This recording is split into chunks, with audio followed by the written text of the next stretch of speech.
बच्चों, आज हम कक्षा 10 विषय गणित अध्याय 2 बहुपद के अंतर्गत पार्ट 4 के बारे में देखेंगे, जिसके अंतर्गत हम प्रश्नावली 2.1 के क्वेश्चन को सॉल्व करेंगे। क्वेश्चन नंबर 1 है, किसी बहुपद px के लिए y बराबर px का ग्राफ नीचे आकृति में दिया है। प्रत्येक स्थिति में px के शून्य को ज्ञात कीजिए। तो देखिए, पहला चित्र ऐसे है, x डैश y डैश। ये जो ग्राफ खींचा गया है x एक्सिस के ऊपर है। x एक्सिस को चूँकि ये कहीं पे कट नहीं कर रहा, इसलिए शून्यों की संख्या क्या होगी? शून्य होगी। तो पहला व्याख्या देखते हैं, चूँकि ग्राफ x अक्ष को कहीं पर भी नहीं काटता है, इसलिए शून्यों की संख्या कितनी होगी? शून्य होगी। दूसरा है, x अक्ष को ग्राफ केवल एक बिंदु पर काट रहा है, इसलिए शून्यों की संख्या क्या होगी? 1 होगी। चूँकि ग्राफ x अक्ष को केवल एक बिंदु पर ही काटता है, इसलिए शून्यों की संख्या 1 है। तीसरा है, x अक्ष को 1 2 3, क्योंकि ग्राफ x अक्ष को 3 बिंदुओं पर काटता है, इसलिए शून्यों की संख्या कितनी है? 3 है।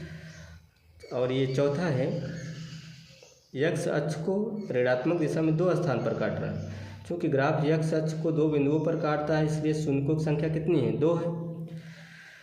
और x अक्ष को 1 2 3 4, क्योंकि ग्राफ 5वां क्वेश्चन में है, 5वें पार्ट में, क्योंकि ग्राफ x अक्ष को 4 बिंदुओं पर काटता है, इसलिए शून्यों की संख्या कितनी है? 4 है।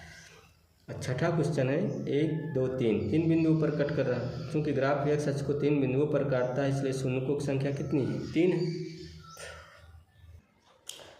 बच्चों, प्रश्नावली 2.1 को सॉल्व करने के बाद हम प्रश्नावली 2.2 के प्रश्नों को देखेंगे। इसमें पहला प्रश्न है, निम्न द्विघात बहुपदों के शून्य ज्ञात कीजिए और शून्यकों तथा गुणांकों के बीच के संबंध की सत्यता की जांच कीजिए। पहला क्वेश्चन है, x² - 2x - 8 है। तो शून्य ज्ञात करने के लिए सर्वप्रथम दिए गए बहुपद, द्विघाती बहुपद को शून्य के बराबर करते हैं, उसके बाद उसका गुणनखंड ज्ञात करते हैं। तो शून्य ज्ञात करने के लिए x² - 2x - 8 बराबर क्या होगा? 0। अब इसका गुणनखंड करेंगे अगर हम, तो दो संख्या ऐसी ले कि गुणा करें तो कितना हो जाए? -8x², और उसको जोड़ दे तो -2x होना चाहिए। तो दो ऐसी संख्याएं कौन सी हैं? -4x और 2x, दोनों ऐसी संख्याएं हैं। अर्थात x² - 2x - 8 को हम लिख सकते हैं क्या? x² - 4x प्लस कितना? 2x - 8 बराबर कितना? 0 लिख सकते हैं। तो यहाँ x जब कॉमन लेंगे तो x माइनस कितना होगा? 4 होगा। 2 कॉमन लेंगे तो कितना होगा? x माइनस 2 दूना 4 होगा, तो x - 4 हो जाएगा। तो दोनों में क्या कॉमन है? x - 4 इंटू x प्लस 2 बराबर कितना? 0 के होगा। अब इसको इसी प्रकार x - 4 बराबर 0, तो x बराबर 4 होगा। x प्लस 2 बराबर 0, तो x बराबर कितना होगा? -2। अर्थात दिए गए बहुपद के दो शून्य 4 और -2 हैं।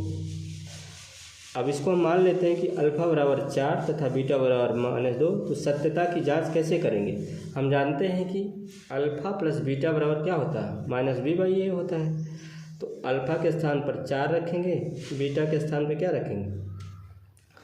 2 रखेंगे, -2 रखेंगे, तो होगा कितना?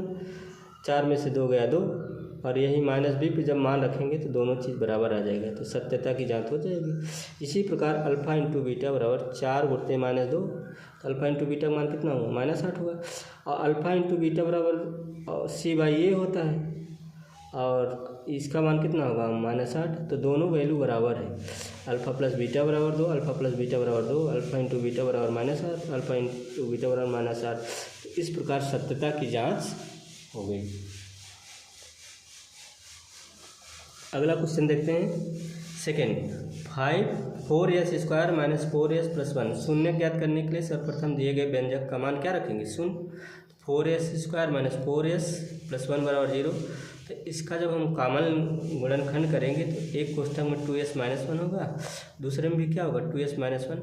2s - 1 बराबर 0, तो s बराबर 1/2 हो जाएगा। यहाँ 2s - 1 बराबर 0, तो s बराबर कितना होगा? 1/2। अतः दिए गए द्विघाती बहुपद 4s² माइनस 4s प्लस 1 के शून्य 1/2 और 1/2 है। अब सत्यता की जांच करेंगे तो इसमें मान लेते हैं कि अल्फा बराबर 1/2 तथा बीटा बराबर 1/2। तो अल्फा प्लस बीटा का मान निकालेंगे तो 1/2 धन 1/2, अल्फा प्लस बीटा बराबर 2/2। अल्फा प्लस बीटा का मान कितना आया? हम जानते हैं कि अल्फा प्लस बीटा बराबर क्या होता है? -b/a।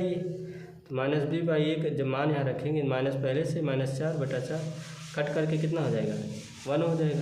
तो ये भी मान 1 है और ये भी मान, अतः सत्यता की जांच हो गई, अर्थात left hand side right hand side के बराबर। इसी प्रकार अल्फा इंटू बीटा बराबर 1/2 गुणित 1/2 हो जाएगा।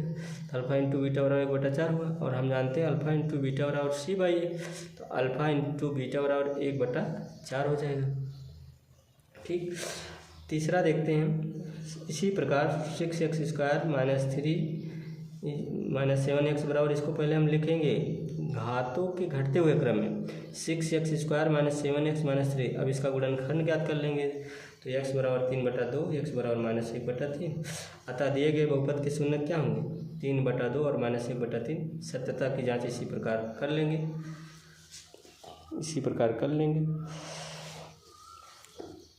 तो इसके आगे हम अगले भाग में देखेंगे। बहुत बहुत धन्यवाद।